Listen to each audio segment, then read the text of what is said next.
우리 옆에 분들 바라보시면서요,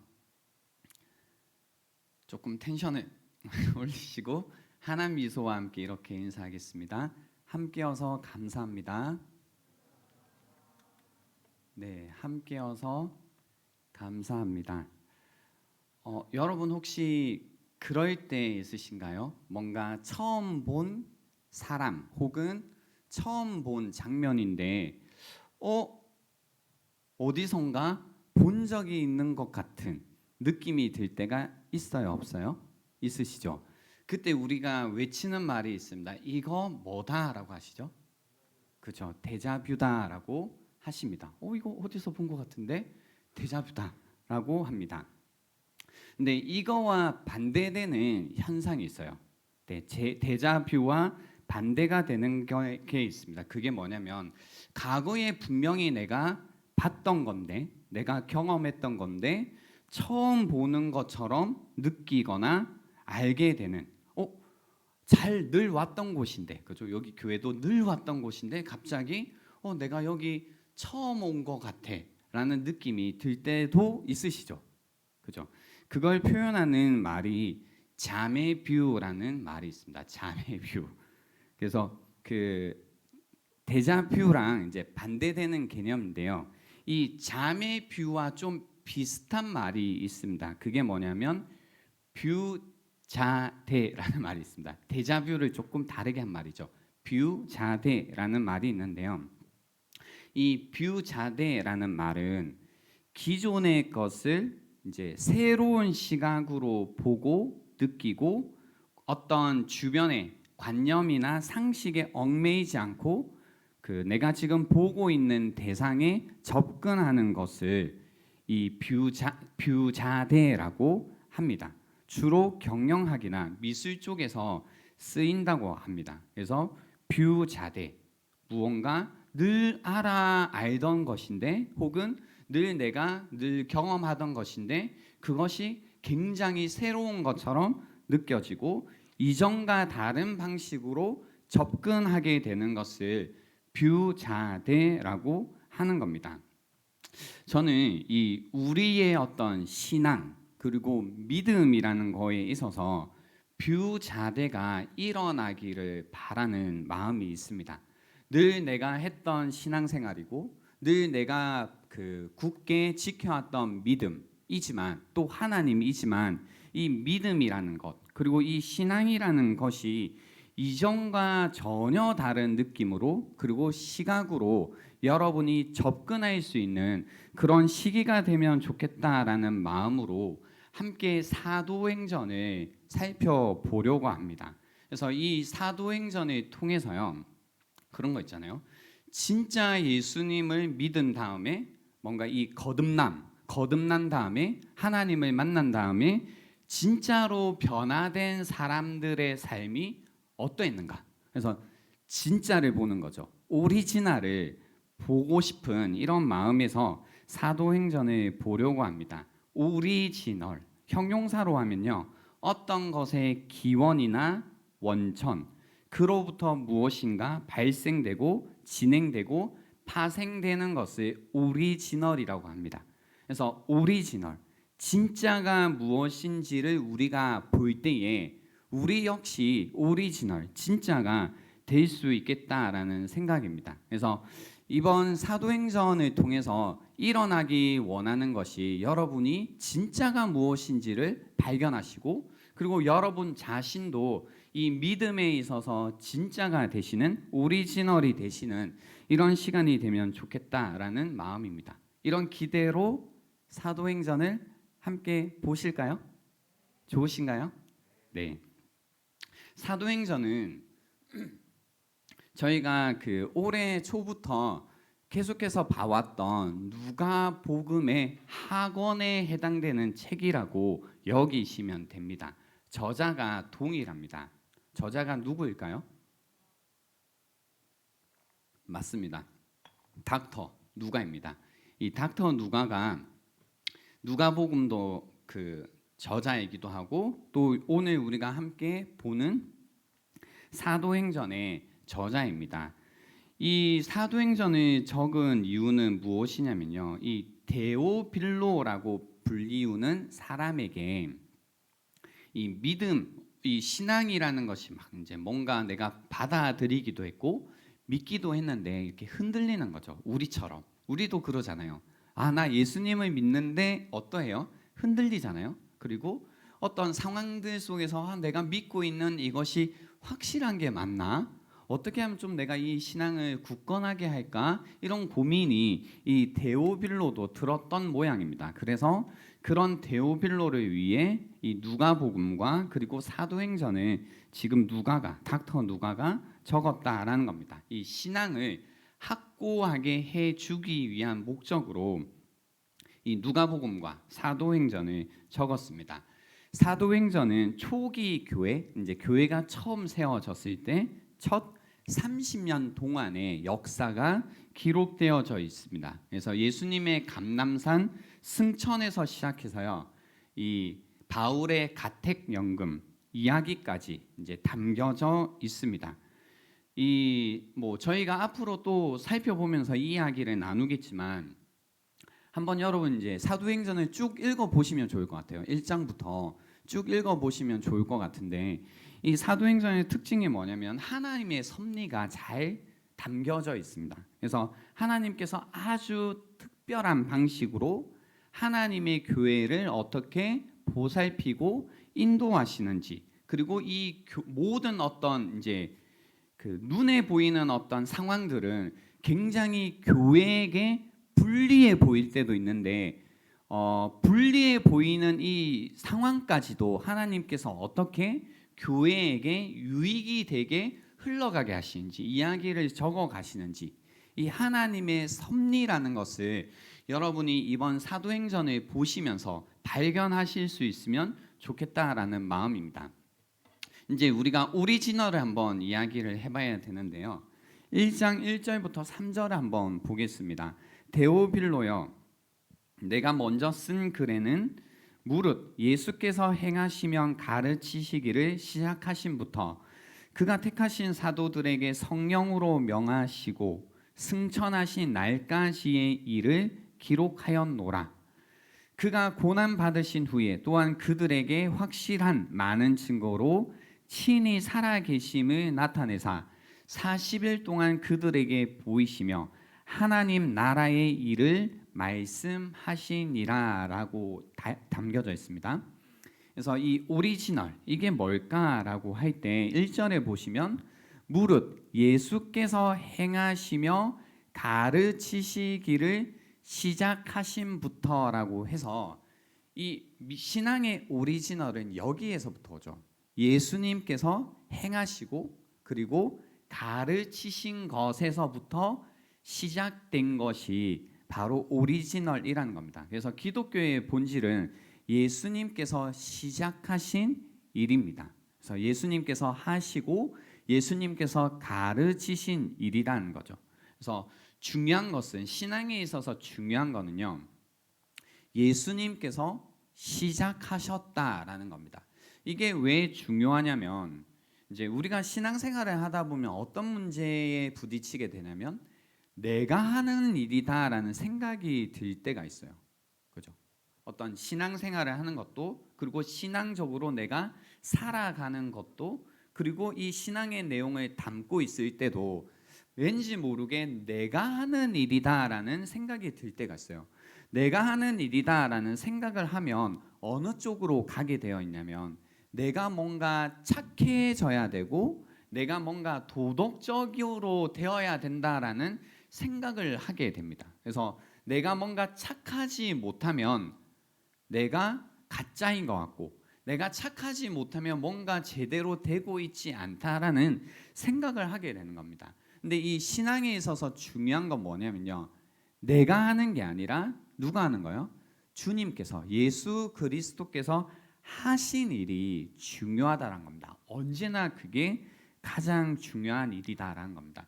그러면 주님께서 과연 무엇을 하셨는가라는 걸 보시면요, 3절에 보시면 그가 고난 받으신 후에라고 해서 고난 받으신 이야기가 담겨 있습니다. 예수님께서 무슨 일을 하셨냐면 예수님께서 고난 당하셨습니다. 고통 당하셨습니다. 우리의 죄를 위해 십자가를 지셨다라는 이야기입니다. 우리의 죄를 위해 십자가에서 죽으셨다라는 이야기입니다. 죄의 삭은 사망입니다. 그래서 그 죄의 삭신 사망을 위해서 그죠? 예수님께서 십자가에서 고통당하시고 십자가에서 죽으셨습니다. 친히 이 죄의 삭을 담당하셨죠. 거듭난반에서는 이제 어떻게 내용을 알려주냐면 진노의 잔을 어떻게 하셨다고요? 담당하셨다라고 이야기합니다. 그래서 예수님께서 무엇을 하셨느냐? 예수님께서 십자가에서 우리의 죄를 위해 고통 당하셨다라는 겁니다. 이게 이 오리지널입니다. 이게 오리지널, 다른 게 아니라. 두 번째는요, 나타나셨다입니다. 예수님께서 나타나셨다입니다. 3절에 보시면 그가 고난 받으신 후에 또한 그들에게 확실한 많은 증거로 친히 살아 계심을 나타내사라고 해서 오리지널이 뭐냐면 바로 나타나신 겁니다. 그러니까 십자가에서 죽으신 다음에 부활하시고 부활하신 예수님께서 어떻게 하셨어요? 난 부활했다가 아니라 그냥 부활하신 다음에 뭐 하셔야 돼요? 살아 계심을 나타내셨다라는 겁니다. 그래서 죽음에서 일어나신 것을 나타내셨다라는 겁니다. 그래서 우리의 구원이 이루어졌다라는 의미이기도 합니다. 그러니까 죄의 삭을 담당하시고 그냥 죽으시고 부활하지 않으셨다면 정말로 우리의 구원이 이루어졌는지 알 수가 없죠. 하지만 부활하심을 통해서 그가 죄의 삭을 감당하시고 그리고 그것이 받아들여졌다. 그의 죽으심이 하나님께 받아들여졌다라는 것이 부활을 통해서 확인이 됐다라는 겁니다. 그래서 그분의 나타나심, 그죠? 예수님께서 무엇을 하셨는가라고 할 때 그분의 나타나심을 우리가 기억해야 됩니다. 여기에서 한번 여러분이 리마인드를 했으면 좋겠죠. 그게 뭐냐면 우리가 이제 신앙을 가지고 있다고 할 때 예수님께서 나의 죄를 위해서 죽으셨다라는 믿음을 가지고 있는 것뿐만 아니라 예수님께서 부활하셨다라는 것을 가지고 계셔야 되겠죠.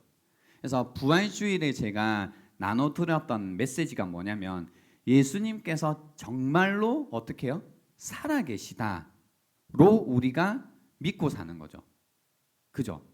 지금도 어떻게 예수님께서 계시죠? 살아 계시죠. 그죠?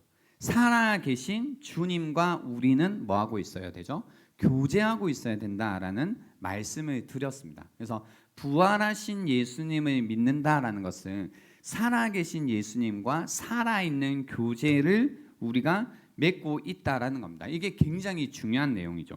세 번째는요, 오리지널이 뭐냐면 처음에 고통당하시고 두 번째는 부활하신 주님이 나타나신 다음에 세 번째는 승천하셨다라는 겁니다. 그래서 9절에 보시면 이 말씀을 마치시고 그들이 보는데 올려져 가시니 구름이 그를 가리어 보이지 않게 하더라라고 하십니다. 그래서 예수님이 우리의 죄를 위해서 죽으시고 그리고 이 죽음으로부터 승리하셔서 부활하셨을 뿐만 아니라 무엇 하셨냐면 승천하셨다는 겁니다. 승천. 그죠? 승천하셨습니다. 승천하셨다라는 건 무슨 말이냐면 하나님의 우편에 지금 앉아 계시다라는 겁니다. 살아계신 예수께서 지금 하나님의 우편에 앉아 계시다라는 겁니다. 그래서 여기에서요, 우리가 어떤 오해를 늘 많이 하냐면 예수님의 승천에 관해서 잘 이야기하지도 않지만 이 승천을 마치 예수님이 우리로부터 멀어져 있다라는 의미로 받아들이고 있는 분들이 아주 많아요. 예수님이 우리로부터 멀어져 있다라는 의미, 그죠? 떨어져 있다라는 의미로 받아들이는 분들이 계신데요. 그러다 보니 이제 우리의 신앙의 모습이 약간 왜곡되어져 가는 게 있습니다. 근데 실상은 뭐냐면 요한복음 16장 7절에 보시면 이런 말씀이 있어요. 내가 너희에게 실상을 말하노니 내가 떠나가는 것이 너희에게 유익이라. 승천하시는 게 우리에게 유익이라. 내가 떠나가지 아니하면 보혜사가 너희에게로 오시지 아니할 것이요 가면 내가 그를 너희에게로 보내리니라고 해서 예수님께서 승천하신다라는 게 뭐냐면 보혜사이신 성령께서 우리에게 오신다는 거예요.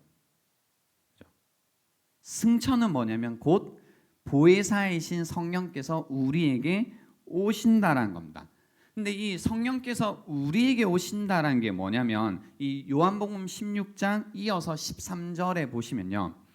진리의 성령이 오시면 그가 너희를 모든 진리 가운데로 인도하시리니 그가 스스로 말하지 않고 오직 들은 것을 말하며 장래 일을 너희에게 알리시리라. 그가 내 영광을 나타내리니 내 것을 가지고 너희에게 알리시겠음이라 라고 말씀하셨어요. 이게 무슨 말이냐면 예수님께서 승천하셨어요. 승천하신 다음에 하신 게 뭐냐면 보혜사이신 성령을 우리에게 보내시는데 성령께서 우리에게 하시는 일이 뭐냐면 이분이 곧 진리의 성령이세요. 그래서 우리에게 진리를 보여주십니다. 진리를 보여주신다. 우리를 진리 가운데로 인도하시다는 게 뭐냐면, 그죠? 내 영광을, 예수님의 영광을 우리에게 나타내시고 예수님의 것을 우리에게 알리신다라는 거예요. 그래서 승천이란 건 무엇이 되냐면 예수님께서 더 이상 여기에 안 계셔가 아니라 안 계신 곳이 없다라는 의미가 됩니다. 그러니까 이 땅에 계실 때는 육체의 한계가 있으시죠. 그래서 만나는 사람만 만나고 계시는 지역에서만 계시죠. 하지만 승천하셔서 하나님의 우편에 계심으로써 보혜사를 보내시면서 어떤 일이 일어나냐면요. 부활하신 예수께서 계시지 않는 곳이 없게 된다라는 겁니다. 그분의 하늘에서의 다스림이 성령을 통해서 성령이 임하시는 모든 곳에 예수 그리스도의 다스림, 그분의 능력이 나타나게 되었다라는 겁니다. 그래서 예수님의 승천은 우리로부터 예수님이 멀어지는 것이 아니라 우리에게 예수께서 찾아오시는 개념이라는 거죠. 그래서 우리 안에 계시다라고 우리가 표현하는 겁니다. 그렇죠? 그리고 우리를 통해서 예수께서 일하신다라고 이야기를 합니다. 그러니까 교회이신 여러분이 성령을 받으시면 어떤 일을 하게 되냐면 예수의 일을 하시는 겁니다. 여러분을 통해서 예수님이 나타나시는 겁니다. 예수님의 가르침과 예수께서 하신 일이 교회를 통해서 나타나게 되는 겁니다. 온 세계에 흘러가게 되는 겁니다. 그래서 예수의 이름이 선포되는 곳 어디에서나 예수의 능력이 나타나는 겁니다. 그래서 예수의 이름으로 우리가 무엇이든 하는 거죠. 기도할 때도 마찬가지고요. 그래서 만약에 우리가 예수님의 승천을 마치 뭔가 우리가 사랑하는 사람이 멀리 떠난 것처럼 생각해 버리게 되면 어떻게 되냐면요. 성경을 읽을 때도 그렇고 기도할 때도 그렇고 예배에 올 때도 그렇고 예수님에 대해서 누군가에게 이야기할 때도 그렇고 기대하는 바가 전혀 달라지게 되죠. 그러니까 기대하는 게 딱 지금 어떤 의미에서 우리가 하는 것 정도. 그러니까 예수님은 굉장히 멀리 계시고 근데 그분에 대한 어떤 기억이라든지 그분에 대한 어떤 가르침 정도를 가지고 있는 공동체가 되죠. 그러니까 가르침이 그냥 조금 중요해요. 뭐 예수님이 이런 말씀 하셨대. 너는 그런 예수님의 말씀대로 사니? 아니면 그 가운데 이제 나는 예수님 말씀대로 사는구나 혹은 살지 않는구나 뭐 이 정도의 이제 모습으로 신앙생활을 하게 된다라는 겁니다. 근데 예수님이 정말로 승천하셨다면 때로 우리가 느끼는 정도의 어떤 인스피레이션, 그죠? 뭐 어떤 영감을 받는 정도가 아닐 거라는 겁니다. 그죠? 승천하신 예수님을 우리가 정말로 알고 있다면 놀라운 일을 기대하게 될 거라는 겁니다. 변화를 기대하게 될 겁니다. 승천하신 예수님을 믿고 있기 때문에 내 안의 변화와 그리고 이 땅의 변화와 온 세상을 다스리고 계시는 그분의 다스림을 우리가 기대하기 때문에 어디에서나 예수 이름으로 일어날 능력과 예수 이름으로 일어날 변화를 우리가 기대하게 되고 그리고 그 주님을 만나는 것을 우리가 기대하게 될 겁니다. 우리가 전도할 때, 선교할 때 어디에 가서 예수님을 증거할 때 기대하는 것이 그래서 무엇이 되냐면 정말로 지금 살아계신 예수님을 만나게 될 것을 기대하게 될 거라는 겁니다. 여러분이 집에 가셔서 또 여러분이 친구들에게 예수님을 증거하실 때 기대하게 되는 일이 정말로 다르게 될 겁니다. 우리가 예배에 올 때도 마찬가지겠죠. 성령 안에서 우리가 예배할 때 기대하게 되는 것도 지금도 하나님 우편 가운데 앉아 계신 그 예수 그리스도를 정말로 만나게 될 것을 여러분이 기대하시면서 예배 가운데 오시게 될 겁니다. 그래서 예수님은 단순히 고통당하시고 죽으시고 부활하셨을 뿐만 아니라 승천하셨다라는 겁니다. 승천하셨다라는 겁니다. 승천하셔서 하시는 일이 우리로부터 멀리 떨어져 계신 것이 아니라 그분께서 시작하신 그 일을 지금도 우리를 통해서 하고 계시다라는 겁니다. 그러면 이제 빌립보서 1장에 나오는 이런 말씀이 이해가 됩니다. 뭐예요? 너희 안에서 착한 일을 시작하신 이가 그리스도 예수의 날까지 이루실 줄을 우리가 뭐하노라? 확신하노라. 그죠? 이 확신이 어디서 오냐면요. 죽으시고 부활하시고 승천하신 그 주님을 알 때 이런 확신이 오는 겁니다.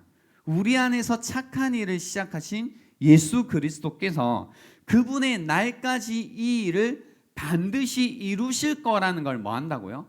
확신한다고요.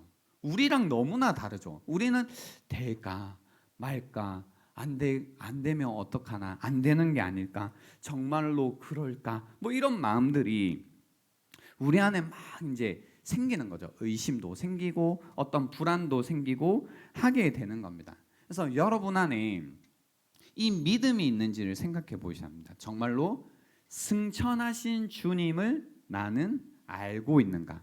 승천하신 주님을 알고 있다는 건 뭐예요? 승천하신 주님께서 보내신 보혜사 성령을 통해서 우리 안에 뭐가 살아나는 거예요? 예수께서 지금도 살아계신 거죠. 그죠? 우리의 모임도 마찬가지입니다. 두세 사람이 예수 그리스도의 이름으로 모인 곳에는 예수께서 함께 하신다고 하거든요. 그죠? 그래서 우리 안에 예수께서 정말로 계신가 계시지 않은가, 우리 정말로 오리지널인가이지 않는가는 이 믿음에서 차이가 날 거라는 겁니다. 이 믿음에서. 그래서 우리 안에 정말로 승천하신 예수께서 온 세상을 다스리시고 그리고 지금도 다스리고 계시다라는 것을 우리가 믿기 시작한다면 우리 가운데 어떤 마음이 들게 되냐면요. 약속한 것을 우리도 기다리겠죠. 약속한 것. 4절에 보시면요. 사도와 함께 모이사 그들에게 분부하여 이르시되 예루살렘을 떠나지 말고 내게서 들은 바 아버지께서 약속하신 것을 기다리라 라고 이야기하십니다. 약속하신 것을 기다리라 라고 말씀하십니다. 여기에서 약속하신 것이 뭐냐면요. 승천하신 예수께서 보내시는 보혜사 성령을 이야기하는 거거든요. 그래서 무엇을 기다리라고 하냐면 보혜사 성령을 기다리라고 하세요. 근데 보혜사 성령을 기다리라는 것을 우리는 어떻게 좀 오해를 했냐면 되게 극단적으로는 뭔가 방언하는 것으로 오해했고 또 어떤 분들은 어떤 능력을 입는 것으로 이제 오해를 하셨는데요. 다시 한번 성경을 통해서 승천하신 예수께서 보내시는 성령의 역할을 우리가 이해를 해보면 진리의 성령께서 우리에게 오시면 누구의 영광이 나타나는 건가요? 예수 그리스도의 영광이 우리 안에 나타나는 겁니다. 나타나는 겁니다. 예수가 우리 안에 나타났을 때 우리는 뭐라고 말할 수 있냐면 우리 가운데 성령이 임했다라고 말할 수 있는 겁니다.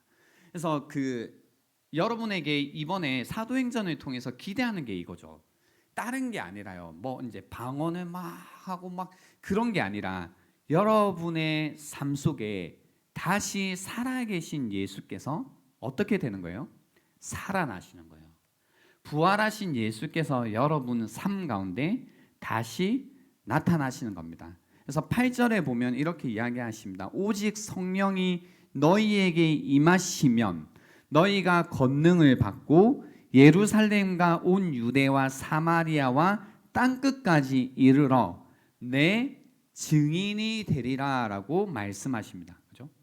오직 성령이 너희에게 임하시면 너희가 권능을 받고 예루살렘과 온 유대와 사마리아와 땅끝까지 이르러 뭐가 된다고요? 예수의 증인이 된다고 하십니다. 여기에서 증인은요 어떤 의미냐면 부활하신 예수를 목격한 사람을 증인이라고 합니다.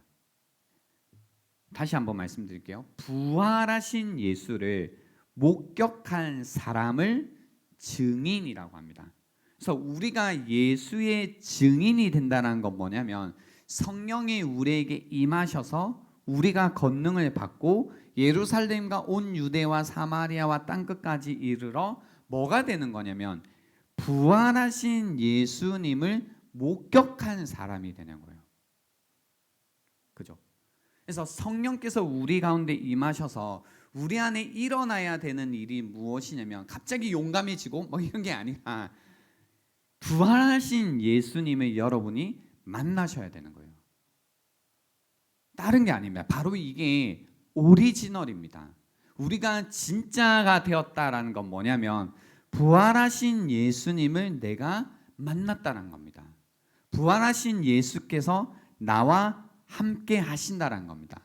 부활하신 예수와 내가 교제하고 있다라고 할 때 내가 오리지널이 되었다. 내가 진짜가 되었다는 겁니다. 그래서 방향을 이렇게 잡으셔야 됩니다. 내가 얼마나 도덕적인가, 착한가, 선한가, 어떻게 내 삶이 되었는가가 아니라 내가 부활하신 예수를 만났는가, 그리고 부활하신 그 예수와 함께 살고 있는가, 그리고 그 부활하신 예수를 내가 만났으니 어떻게 해요?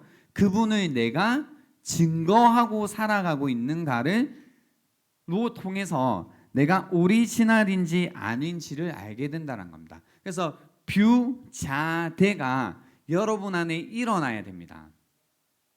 내가 지금까지 들어왔던 예수 그리스도, 내가 지금까지 믿어왔던 예수 그리스도가 정말로 부활하신 예수가 여러분에게 새롭게 나타나시는 그런 시간이 되어야 된다는 겁니다.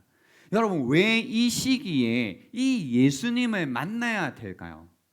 보세요. 이제 여러분이 무언가 중요한 결정을 앞두고 있기도 하고, 그리고 어떻게 인생을 살아야 될까 고민을 하고 계실 수도 있고, 그 가운데요 그런 마음 있잖아요. 정말로 뭔가 내 삶이 힘들기도 하고 어렵기도 하고, 근데 그 가운데 뭐예요? 내 꿈을 가지고 있기도 하고, 그 가운데 때로는 내 삶을 포기하기도 하고, 그 가운데 무엇 하나 기대를 한다든지 혹은 어떤 꿈을 꾼다든지 이런 것도 다 잊어버린 채 내 안에 풀리지 않는 그 하나의 그 문제를 붙들면서 우리는 계속 고민하면서 살아가죠. 그러니까 나는 왜 이렇게밖에 살지 못하나? 그리고 내 안에 있는 이 문제는 왜 풀리지가 않는가? 그리고 이 문제가 단순한 문제일 수도 있지만 어떤 집안의 내력과 관련되어 있는 우리 가족의 문제이기도 하겠죠. 그러니까 이런 문제에 우리가 갇혀서 어떤 것도 더 이상 기대하고 어떤 것도 더 이상 꿈꾸지 못하면서 살아가는 거죠. 그러니까 새로운 일이라는 것을 전혀 기대하지 못하면서 살아가는 겁니다.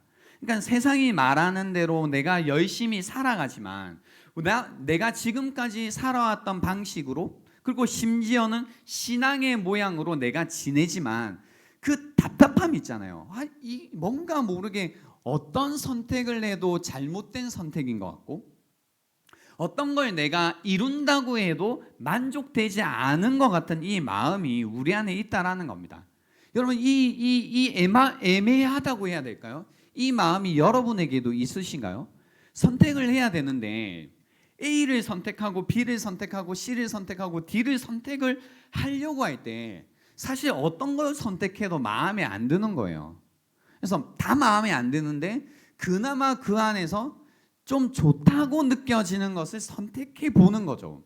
근데 역시나 선택해도 뭐예요? 마음이 만족이 되지 않고 크게 기쁨이 없는 겁니다. 나 뭘 해야 되지? 그러니까 가장 좋은 걸 내가 선택했는데도, 그런데도 이런 만족이 없구나.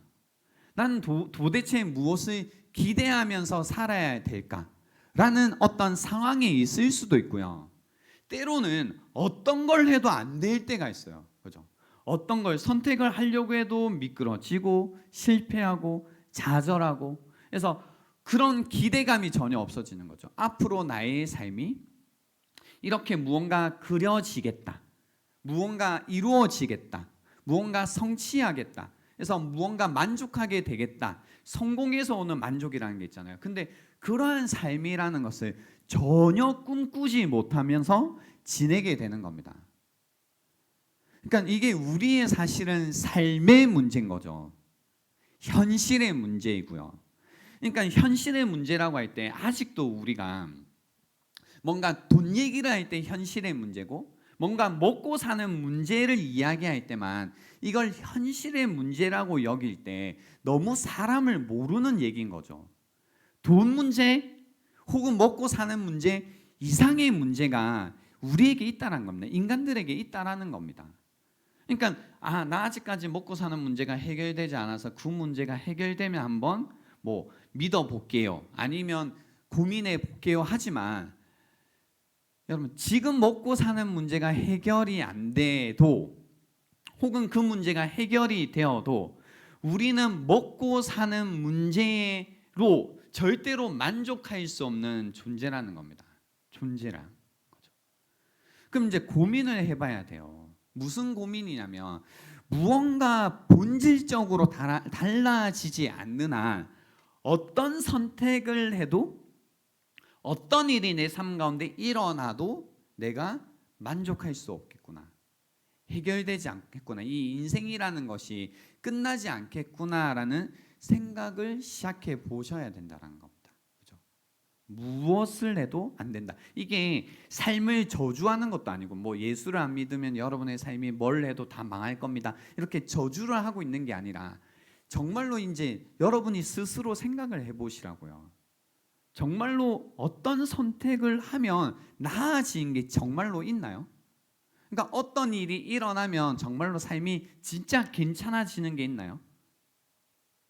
그러니까 정말로 하나님께서 정말로 그 일 하나만 해주시면 진짜 내 인생이 이제는 괜찮다라고 느껴질 그런 선택이 있냐고요.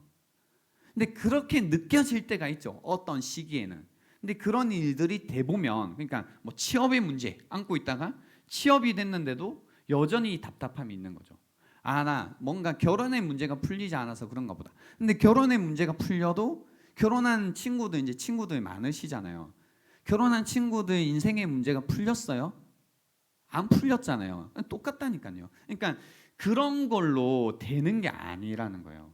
더 뭔가 큰 틀이 우리 안에 새로워지지 않으면 어떤 걸 담아도 똑같은 거예요.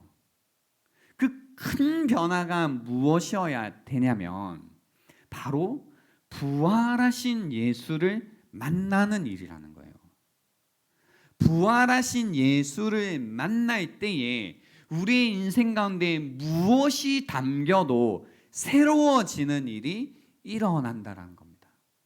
그래서 여러분이 정말로 무언가 답답하시다면, 이제 어떤 선택을 해도 만족이 안 돼 라는 상황 속에 있으시다면, 여러분이 하셔야 될 게 뭐냐면 바로 부활하신 예수를 만나는 일인데 그러하시기 위해서는 약속하신 것을 기다리시는 행위가 여러분에게 필요하다는 겁니다. 그죠? 무언가 기다리고 계시죠, 여러분은. 어떤 만남을 기다리기도 하시고 어떤 기회를 기다리시기도 하시고 그리고 어떤 때를 기다리기도 하실 겁니다. 근데 오늘 성경을 통해서 성경이 우리에게 기다리라고 하는 것은 무엇이냐면 하나님께서 약속하신 것을 기다리라고 하는 겁니다. 그죠? 아마 그런 분들이 분명 계실 것 같아요. 무언가 기다리고 계신 분들. 때를 기다리고 있습니다, 목사님. 혹은 기인을 기다리고 있습니다. 혹은 어떤 복된 만남을 기다리고 있습니다. 혹은 어떤 기회를 기다리고 있습니다. 노노. 우리가 기다려야 될 건 뭐냐면 바로 약속하신 것을 기다리는데 그 약속하신 것을 기다린다는 게 무엇이냐면 부활하신 예수를 만나기를, 부활하신 예수가 여러분에게 살아있는 존재가 되기를 여러분이 기다리셔야 된다는 겁니다. 여러분, 부활하신 예수님은 사실입니다. 진리입니다. 그러니까 그런 분들 계시잖아요. 나 기독교를 좀 알아보고 나한테 맞으면 믿고 맞지 않으면 안 믿을게 라고 하시는 분들이 있는데요. 뭐 그럴 수는 있겠죠.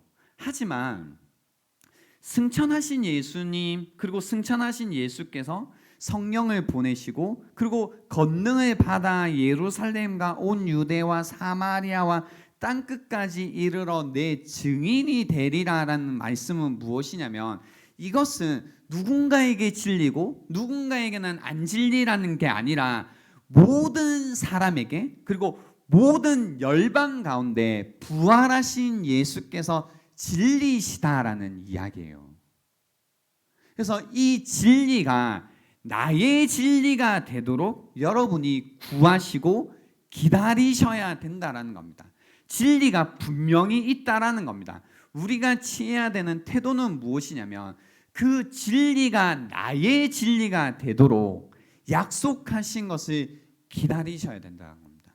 그래서 이번 기회에 우리가 사도행전을 공부하면서요, 여러분이 이 약속하신 것을 기다리심 가운데 성령께서 여러분 가운데 임하시고 성령께서 여러분 가운데 임하실 때 부활하신 예수께서 여러분의 삶 가운데 다시 한번 나타나시는 그런 시간이 되면 좋겠습니다.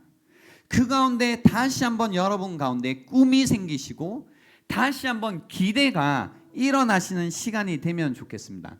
부활하신 주님이 계시다면 우리가 그런 생각을 하는 게 사실 감히 옮기지 못할 산이 있다고요? 감히 우리가 못할 일이 있다고요? 감히 우리가 두려워할 일이 있다고요? 우리 가운데 부활하신 예수께서 살아계신데요. 승천하셔서 하나님의 우편 가운데서 온 세상을 지켜보시며 온 세상을 다스리시는 그분의 능력이 우리 가운데 있는데 우리가 옮기지 못할 산이 있다라고 말한다고요? 우리 가운데 좌절하는 마음이 있다고요? 우리가 무엇을 못하겠다고 말한다고요? 그럴 수 없다고요. 감히 어떻게 부활하신 예수께서 우리 가운데 살아계신데 우리가 그렇게 믿음 없는 소리를 할 수 있냐라는 겁니까? 주님 변하지 않는다고요? 아니요. 부활하신 예수께서 계실 때에 우리 가운데 변화는 일어납니다. 우리가 꿈꿀 수 없었던 일들을 우리가 꿈꾸게 될 겁니다. 바로 이게요, 초대교회가 가지고 있던 그 오리지널이 가지고 있던 힘의 원천이라는 겁니다.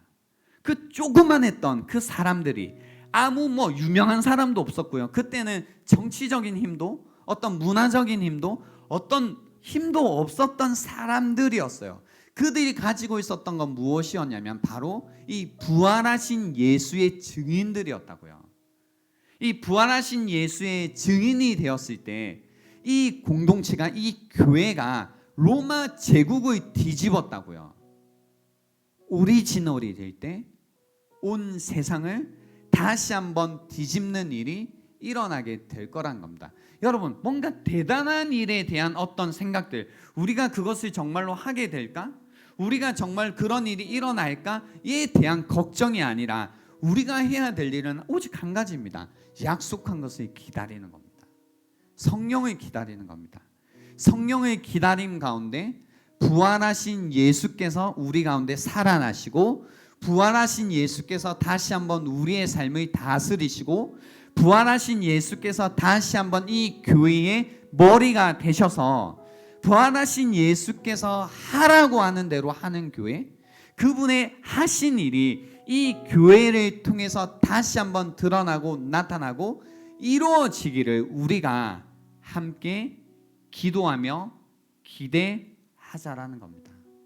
그래서 이 시간 가운데 간절히 우리가 함께 기도하기 원하는 거는요, 다시 한번 여러분의 삶을 부활하신 예수 그리스도 때문에 기대하시라는 겁니다. 잃어버렸던 기대감 있잖아요. 그 모든 기대감이 다시 한번 부활하신 예수로 인하여서 다시 한번 그 기대감이 회복되시는 그런 시간이 되면 좋겠습니다. 그래서 큰 산이 무엇이냐, 내 앞을 가로막는 그 산이 무엇이냐, 부활하신 예수의 이름의 능력 앞에서 다 무너지고 다 사라지고 다 극복될 것이다 라는 믿음이 다시 한번 여러분 가운데 회복되시는 그런 시간이 되면 좋겠습니다. 이 시간을 드리겠습니다. 나는 정말로 오리지널인가? 나는 정말로 부활하신 예수가 내 안에 살아있는가? 나는 정말로 예수께서 하신 일을 믿고 있는가? 그죠? 나를 위해 십자가에서 죽으시고 내 죄를 다 담당하신 그 예수 그리스도를 나는 믿고 있는가? 그 예수 그리스도께서 정말로 죽음의 권세를 이기시고 부활하셨음을 나는 정말로 믿고 있는가? 그리고 그분이 부활하셔서 나타나신 것처럼 성령을 통해서 내 가운데 부활하신 예수가 날마다 살아계시고, 그 부활하신 예수가 살아계시기에 나도 내 삶을 향하여서 살아있는 삶을 살고 있는지를 이 시간 묵상해 보는 시간이 되면 좋겠습니다. 시간 드리겠습니다.